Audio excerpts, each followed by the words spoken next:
હમણાં તમે જોયું છે કે જે ફેરિયાઓને અમદાવાદ શહેરમાં લાંબા સમયથી રોજનું કમાઈને રોજનું ખાવાવાળા નાના પાથરણા ફેરિયાવાળા ઉપર પણ એક તવાઈ બોલાઈ રહી છે ને બીજી તરફ મોટા ઉદ્યોગપતિઓ કરોડો અબજો રૂપિયાની ગેરકાયદેસર જમીનોના કબજા લઈને બેઠા છે.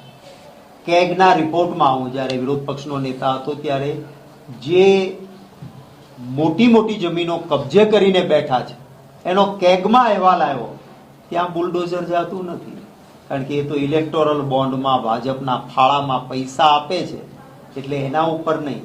અને ગરીબને ત્યાં, અને તો તમે થવા શું કામ દીધું? ચાલો, તમારી સરકાર અહીંયા આટલા વર્ષોથી છે, તો આટલા વર્ષોથી છે તો જે અધિકારીઓએ ત્યાં ગેરકાયદેસર બનતું હતું ત્યારે રોકવું હતું ને જઈને ભાઈ. ત્યારે તો એ લોકો હપ્તા પૈસા ભાજપના કોર્પોરેટર બનાવી નાખ, વાંધો નહીં, ભાજપનો નેતા કે કરી નાખ ને વાંધો નહીં, થોડાક પૈસા આપજે અને મત આપજે, અને મત લઈ લીધા, પૈસા લઈ લીધા, હવે બુલડોઝર. એટલે આ અમાનવીય કામ છે.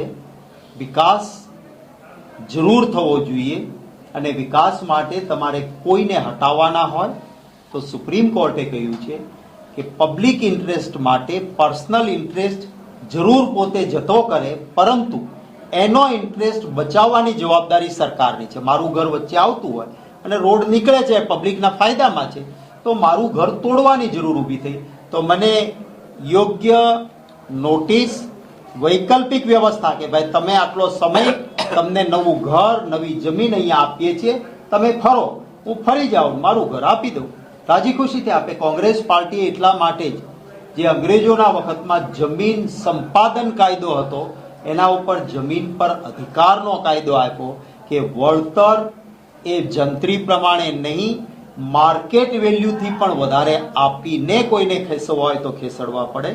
પણ અત્યારે જે ચાલી રહ્યું છે આ માત્ર અહંકાર છે. હું તો આપના કેમેરાના આંખો દ્વારા ગુજરાતના વાલા ગુજરાતીઓને પણ કહીશ કે આપ પણ થોડુંક વિચારજો.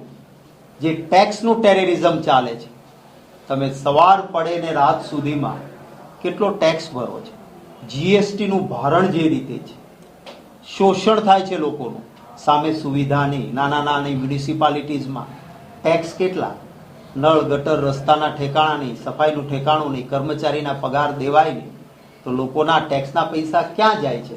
ભાજપના વહીવટમાં ને ખાઈ જાય છે. આ બધી બાબતો છે.